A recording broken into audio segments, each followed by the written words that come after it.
Hello. Hello. My name is Dr. Ashley Parks, and I'm here to talk to you about Chapter 4, which is an overview of motivation and management and how do we cultivate motivation in healthcare management, and how do we motivate our teams. So I want to start out by imploring you to think and reflect on what motivates you, realizing that we're all different, and yet there's certain themes, certain commonalities that quite often apply. For example, are you intrinsically motivated? Many of us have certain intrinsic motivations, certain things that are innate to who we are, what we care about. And at other times, maybe we're extrinsically motivated. And this can be financial material gain, it can be outward praise, it can be other things that are outside of ourselves.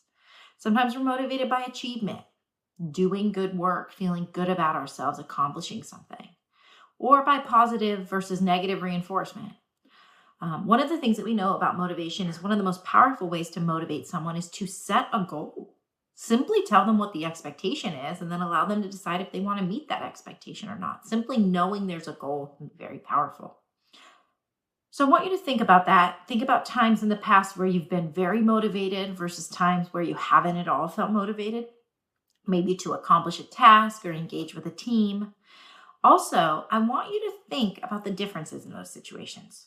What made you feel engaged? What made you want to participate versus what maybe wasn't on your terms or wasn't comfortable and you didn't feel motivated? And now we're going to talk through some of the key theories and ideas behind motivation. First of all, we realize and we want to acknowledge that motivation is a central topic in management. It's difficult, it's challenging, it's nuanced. Not everyone is motivated by the same thing.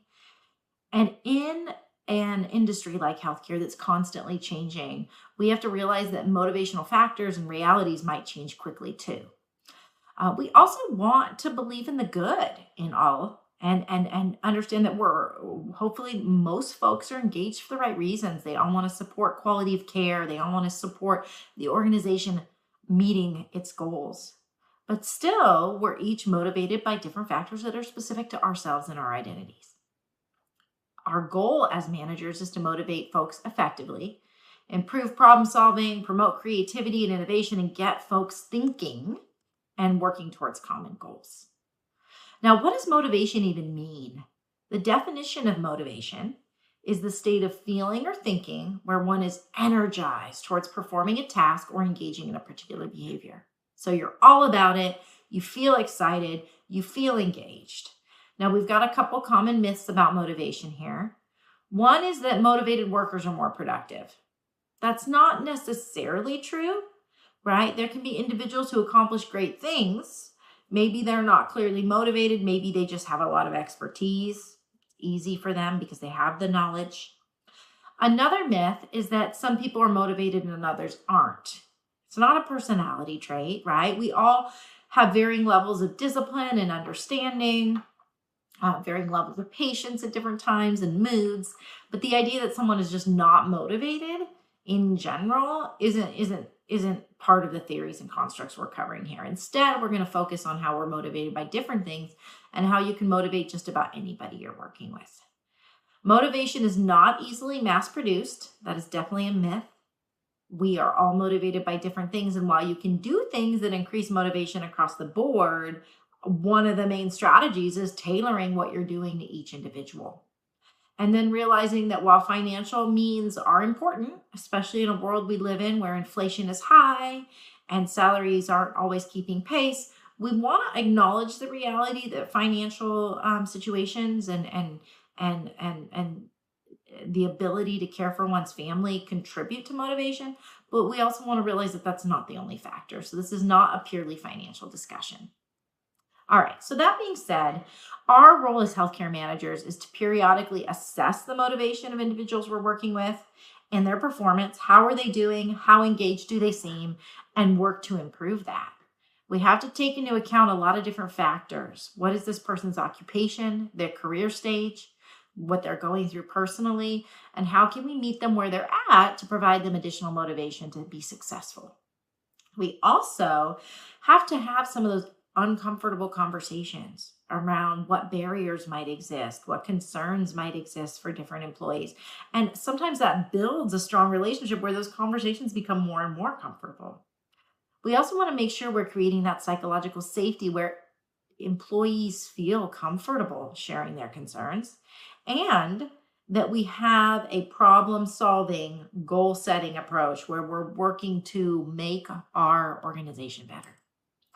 Now, as far as the what and how of motivation, different people, again, are motivated by different things. But one of the key elements of motivation is understanding needs. And needs are our foundation for motivation. What do you need in your life? And these are classified as physical or psychological deficiencies that make specific outcomes or goals attractive. So maybe I want to attain a promotion because I want to have some organizational power. I want to have some influence. I want to do good things. I need a better paycheck. I want to make my family proud. Lots of different factors, lots of different needs. And as managers, we want to design our organizations in a way that supports everyone having their needs met in a way that makes them feel motivated and engaged. So this is a framework for employee motivation, and you can see we have this need deficiency at the top. So everyone is in need of having some need met, maybe multiple needs across Maslow's hierarchy of needs or Herzberg's two-factor view, which we'll talk about in a few minutes.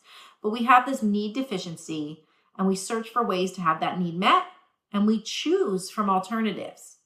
If we need more money, do we get a better job? Do we work 2 jobs? What do we do to meet our needs? Again, not always financial. And then we evaluate if they're actually being met once we've made a choice, and we determine future needs and future choices we might make. And so this is kind of a circle of meeting our needs and reappraising, seeing what else we need to do to have our needs met. Now, we have 2 broad theories we're going to focus on in chapter 4. There are many theories that look at motivation. Many different management business theories developed by different management scientists. We'll talk a little bit about learned needs at the end, which is another school of thought, but we're really going to focus on Maslow's hierarchy of needs and Herzberg's two-factor view of needs. So most of you, if you've taken a psychology or a sociology or any sort of management interpersonal communication class, you've probably heard of the Maslow's hierarchy of needs.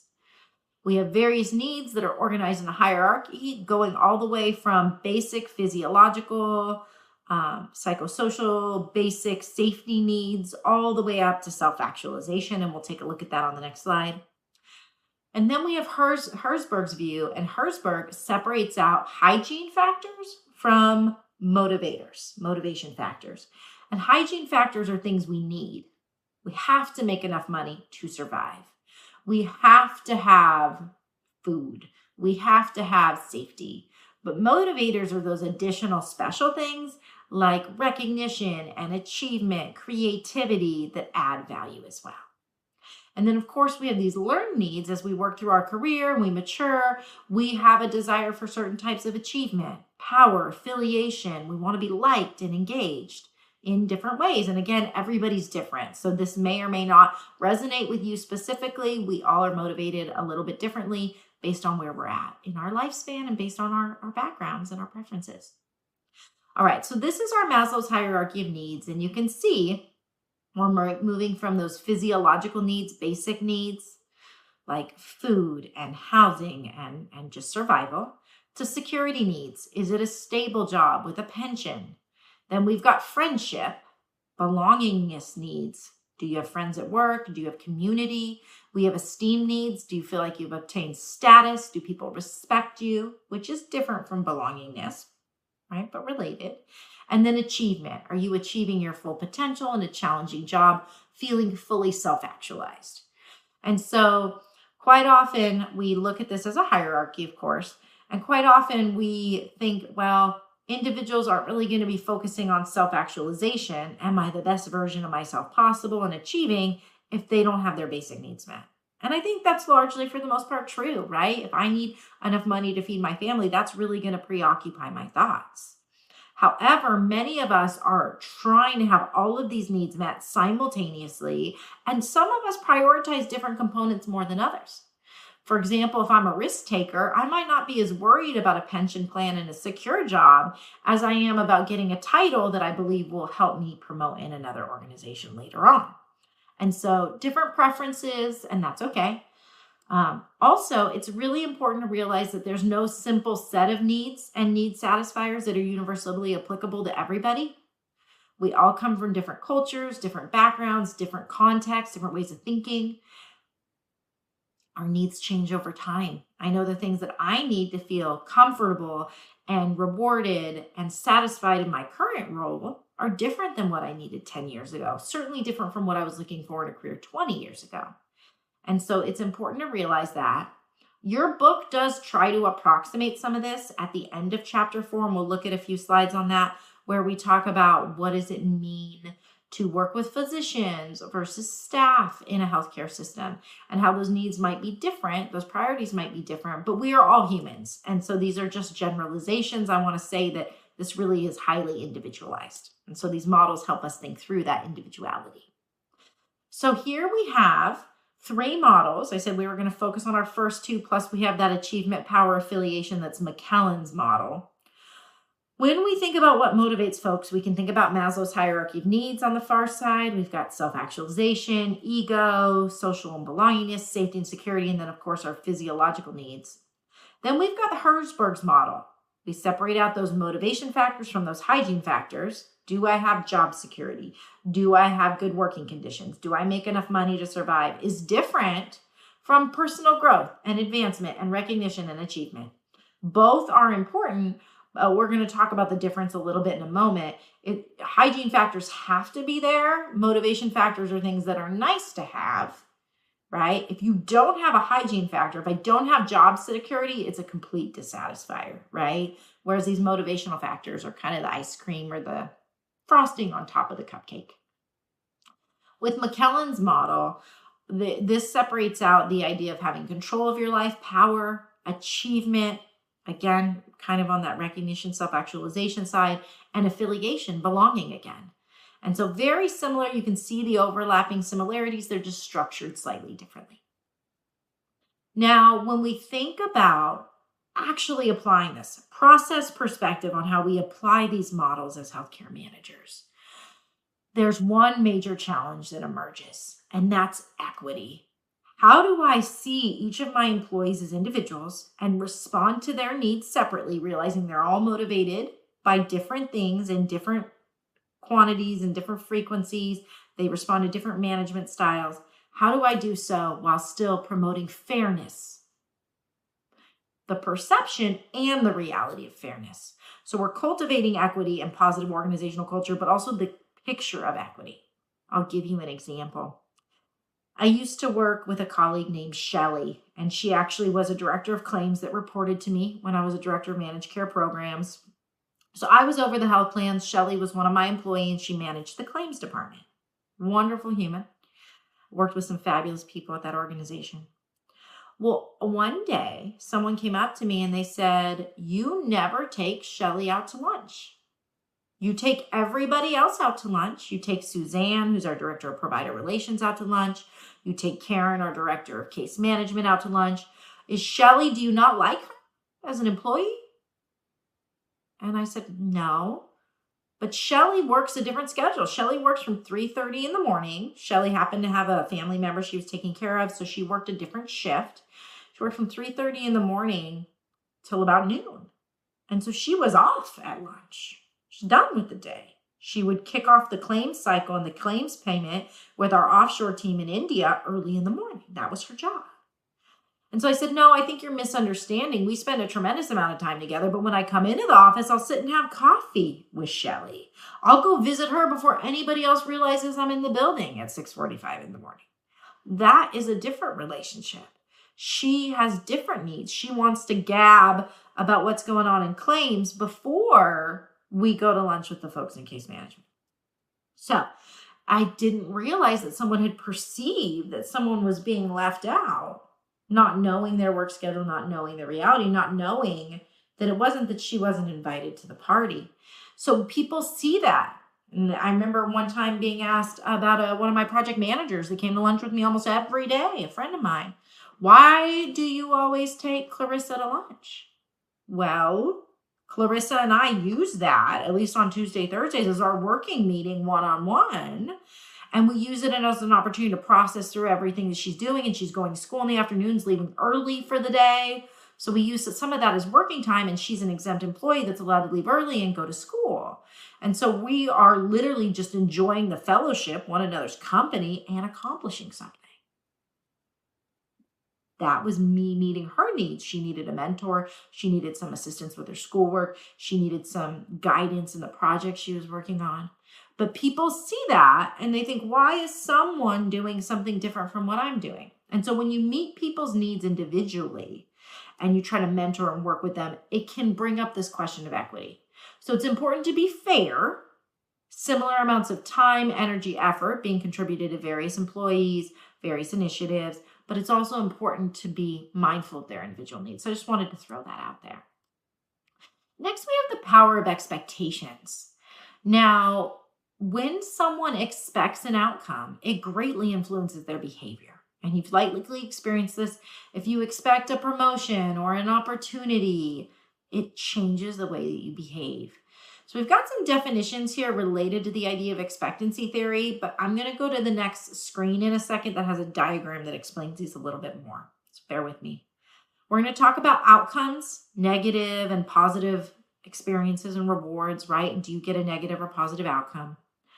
We're going to talk about valences, and valences is how you feel about the outcome. Maybe it was a bad outcome, but you don't really care. It didn't really affect you. Instrumentality is our belief that if we get an outcome we want, it was because of something we did. So our job performance directly influences the outcome, which is different from expectancy, which is the idea that our effort impacts performance. Now let me show you what this looks like visually, and I think you'll get it with me. So we've got effort. If I believe that I work really hard and that effort led to positive performance and the perception of positive performance, right? I tried really hard and I did a good job. I was successful.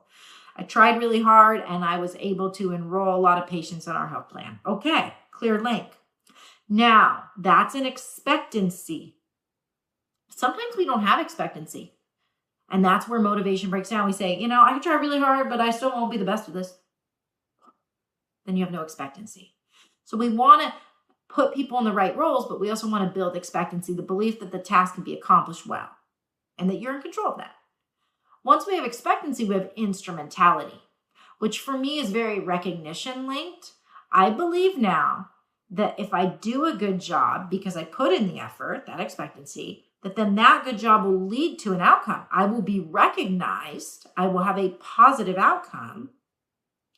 And because I believe in that instrumentality, that my actual performance leads to a promotion, leads to something in my life, that understanding of the instrumentality of how much my performance is instrumental in my job success, then I will believe in that and feel motivated. Let's take a demotivated example. If I believe that my effort is in no way linked to whether or not I'm good at something, I'm just not good at it, I don't have expectancy. But let's say I believe that my effort is linked to my performance and I could do it well, don't worry, right? I have expectancy. But then I don't believe that even if I was the best, that I would get the promotion or that the organization would be successful, that I'd have that ultimate outcome, then I lack the instrumentality. So we need both. We need to believe that what we do contributes to us being effective, and that we are effective, we will get the right outcome, and that there will be some sort of positive benefit. We also need to believe that there's consequences. If you've ever worked with somebody who's not at all motivated, they'll say, it's fine. I'll just do the bare minimum because it's not like they're going to promote me anyways. They won't fire me, right? They don't even believe in the instrumentality of a negative outcome occurring. So keep that in mind. We want folks to believe that their effort is tied to their performance and their performance is tied to the ultimate outcome. That is what expectancy theory is all about. And one of the ways that we leverage that is through goal setting. We have individuals sit. I used to develop what I call an individual development plan with my staff members, but they sit and they develop a plan for their future. And just having a goal changes performance, awareness of goals and acceptance of goals.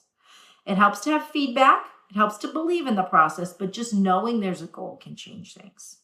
For example, I worked at a health system that had a goal of so many patient visits in a day. And we call a half day a clinic. So for every clinic, you need to see a minimum of 7 patients in that clinic. So 7 and 7, 14 patients a day, which isn't very much. Very low expectations because these were very complex patients, so low number expectations. I remember talking with a provider that didn't receive their bonus because they'd only seen 13 or 12 patients on average a day. And she said, well, if someone had told me the goal was 14, I would have seen 14. Nobody told me what the goal was. The opposite side of that is, what if we tell everybody the goal is 14, but there's someone out there who's seeing 17, 18 patients? Do they then back off on performance? Hopefully not. This is a provider who's invested in the care of their patients, but you can see how setting a goal can also influence overperformers maybe to normalize. So maybe goals should be individualized, but also fair. And that's where we get sticky there with equity. We want to make sure we're being equitable with how we set goals. We don't hold people accountable to much higher expectations if it's not appropriate. Now, we want to use different processes based on the models we've discussed to motivate individuals. We want to engage them in a way where they understand that their work impacts an ultimate outcome, an ultimate patient outcome, and an outcome for themselves. And so there's a lot of different process models that exist out there that look at how we structure work and how that motivates individuals.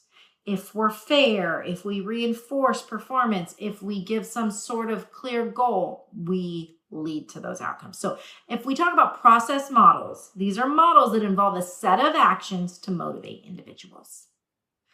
Now, what's interesting is that your book talks about how individuals are motivated by different things. It's highly individualized, but then how groups of individuals, such as physicians, providers, staff, technical staff, might be motivated by different things.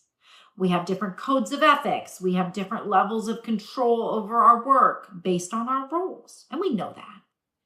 But I think it's important to realize these next few slides, and I'm providing them to you as a resource, are just examples. They're just a guideline. As you can see with this slide that talks about physicians, it says that there's no one best way to motivate a physician or a group of physicians, and I definitely agree with that. It does say that financial incentives alone won't work. People need to feel engaged and intellectually stimulated and cared about and like their work matters. We know that. Nurses on the other side, there's been a lot of literature about nurses having high levels of job dissatisfaction due to the physically demanding labor, the amount of work and tacit memory involved. It's a tough role.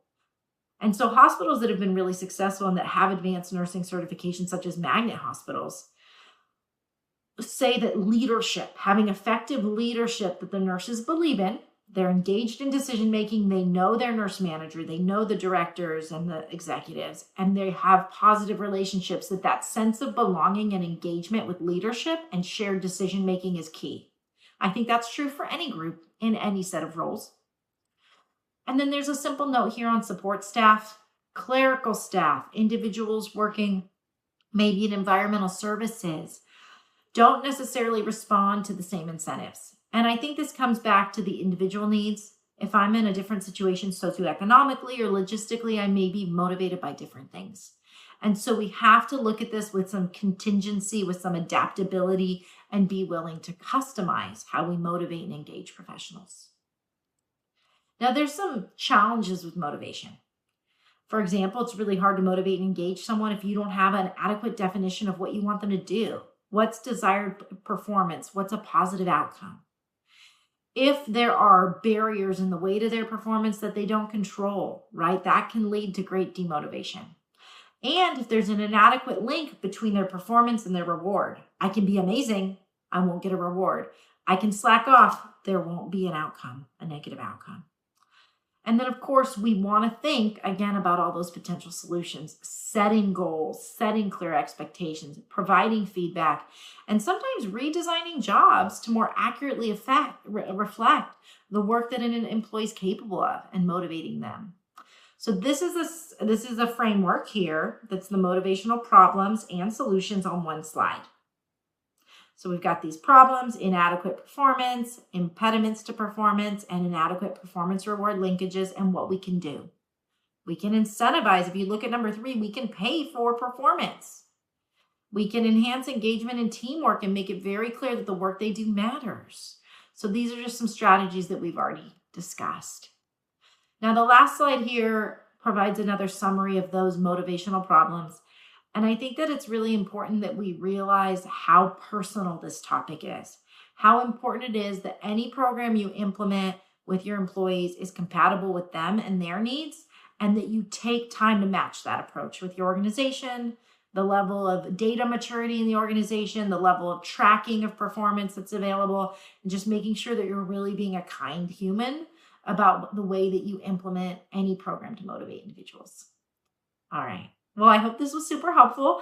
I hope you have a wonderful week. And of course, reach out to us with any questions that you have regarding the content. And have a good one. Thanks.